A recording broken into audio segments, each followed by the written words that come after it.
Audio Jungle. Audio Jungle. Audio Jungle.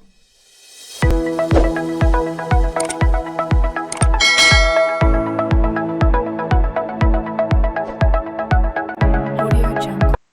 Assalamualaikum warahmatullahi wabarakatuh. Apa khabar murid-murid yang berada di rumah?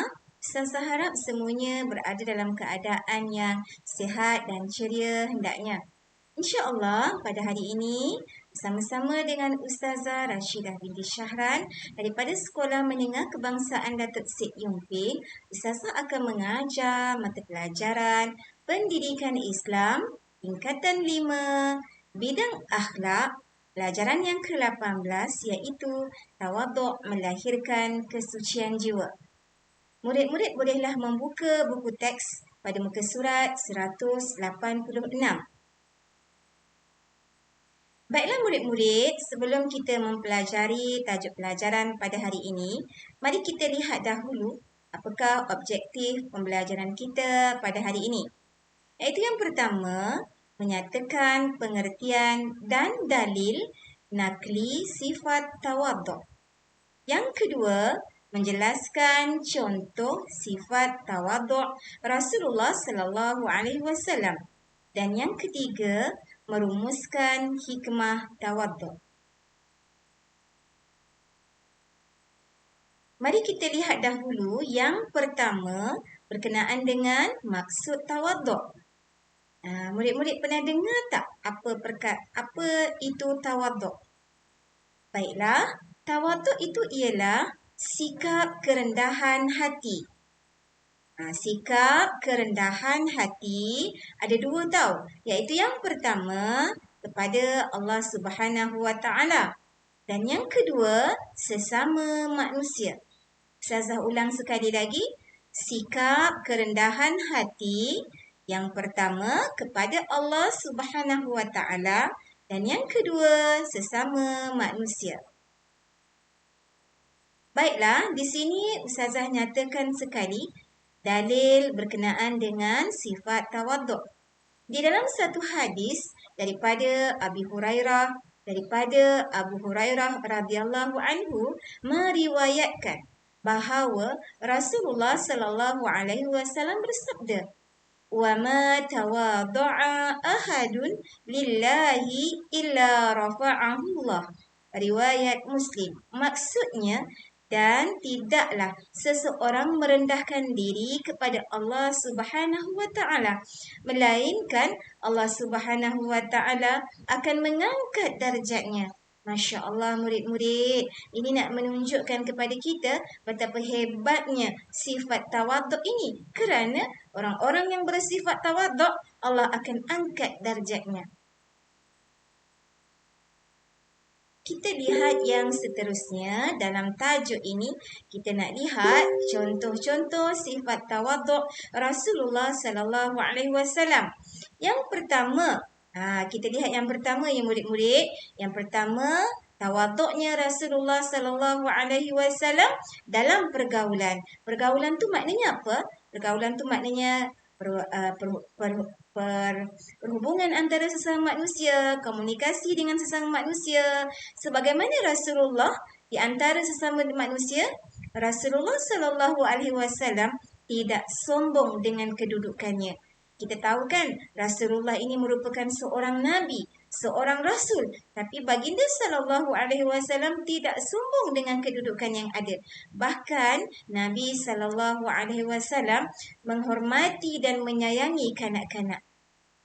Daripada Anas bin Malik radhiyallahu anhu meriwayatkan Nabi sallallahu alaihi wasallam selalu menyantuni kanak-kanak dengan cara Nabi akan memberi salam terlebih dahulu bila Nabi bertemu dengan kanak-kanak. Bukan itu sahaja, bila bertemu dengan kanak-kanak, Nabi akan membelai rambut kanak-kanak tersebut dengan penuh kasih sayang. Nampak tak anak-anak?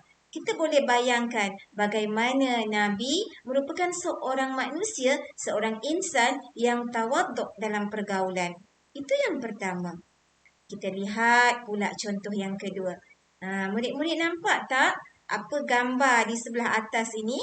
Gambar apa tu? Gambar ahli keluarga kan? Ada mak, ada ayah, ada abang, ada adik kan? Ini adalah satu keluarga. Macam kita lah, kita ada keluarga. Jadi macam mana tawaduknya Rasulullah sallallahu alaihi wasallam dalam rumah tangga? Mari kita lihat. Baiklah, Rasulullah sallallahu alaihi wasallam dalam rumah tangga ataupun dalam keluarganya, Rasulullah akan membantu isterinya menguruskan rumah tangga. Apa yang Rasulullah buat? Rasulullah akan bantu Sayyidatina Aisyah dalam urusan rumah tangga. Dan Rasulullah juga merupakan orang yang akan menjahit pakaiannya sendiri. Nampak tak betapa bagusnya sifat tawaduk Rasulullah sallallahu alaihi wasallam dalam rumah tangga. Kita tengok pula yang ketiga. Murid-murid nampak tak? Tu gambar apa? Makanan kan? Biasanya pernah tak bila kita makan, bila kita minum, kita mencela atau menghina makanan? Tentu pernah kan? Mungkin kita tak perasan. Macam mana Nabi dengan sifat tawaduknya ketika makan dan minum? Nabi SAW tidak pernah mencela atau menghina makanan yang disediakan. Macam mana tu? Maknanya, bila Nabi suka dengan makanan yang dia makan, Nabi akan makan makanan itu. Dan bila Nabi tak suka dengan makanan tersebut, Nabi akan meninggalkannya. Tetapi, Nabi tak pernah menghina atau mencela sama ada dengan menzahirkannya melalui mimik muka ataupun perbuatan. Murid-murid yang Ustazah kasihi, mari kita lihat yang seterusnya dalam tajuk ini, iaitu hikmah bersifat tawaduk. Apa makna hikmah? Hikmah maknanya kelebihan, kebaikan. Baiklah, apa kebaikan bersifat tawaduk ini? Iaitu yang pertama, akan membentuk insan bertakwa. Masya Allah, insan bertakwa ini merupakan salah satu daripada sifat-sifat mahmudah. Maknanya, jika kita mengamalkan sifat tawaduk, akan melahirkan diri kita menjadi insan yang bertakwa. Yang pertama. Yang kedua, kita akan dikasihi oleh masyarakat sekeliling kita. Kerana apa? Kerana mereka yang bersifat tawaduk ini tidak sombong. Sebab itulah masyarakat sekeliling akan kasih dengan mereka.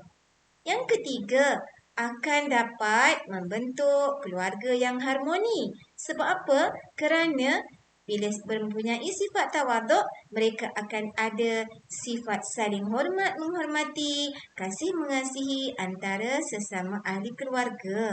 Dan yang keempat, Masya Allah, akan mendapat kedudukan yang mulia, iaitu kedudukan yang mulia di sisi Allah Subhanahu Wa Taala.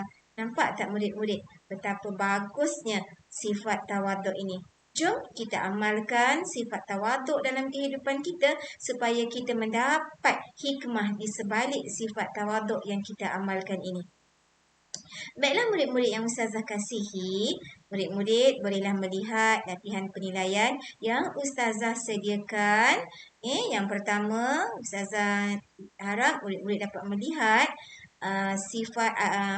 latihan penilaian yang Ustazah nyatakan di sini, iaitu yang pertama, apakah maksud tawaduk? Yang kedua, jelaskan dua contoh sifat tawaduk yang diamalkan oleh Rasulullah sallallahu alaihi wasallam.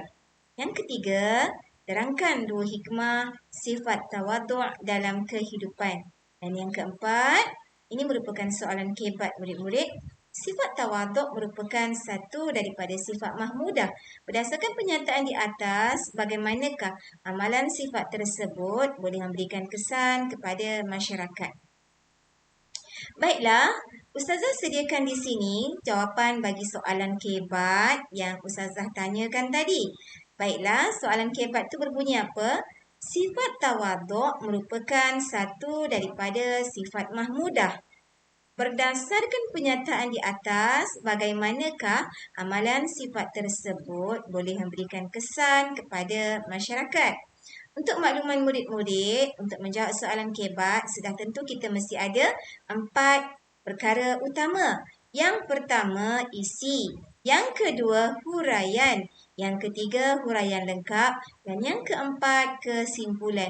Di sini Ustazah nyatakan sertakan jawapan sebagai panduan kepada murid-murid. Ya.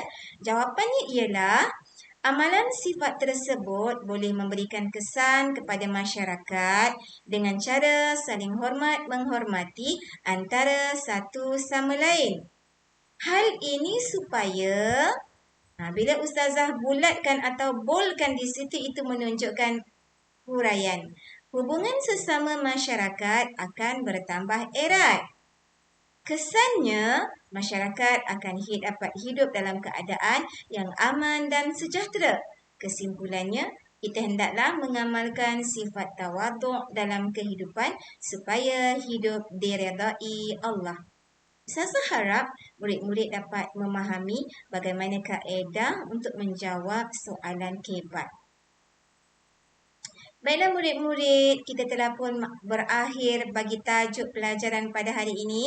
Ustazah harap semuanya dapat memahami tajuk pelajaran ini dengan baik, dan Ustazah sentiasa mendoakan murid-murid di rumah atau di mana saja murid-murid berada, sentiasalah istiqamah dalam menuntut ilmu.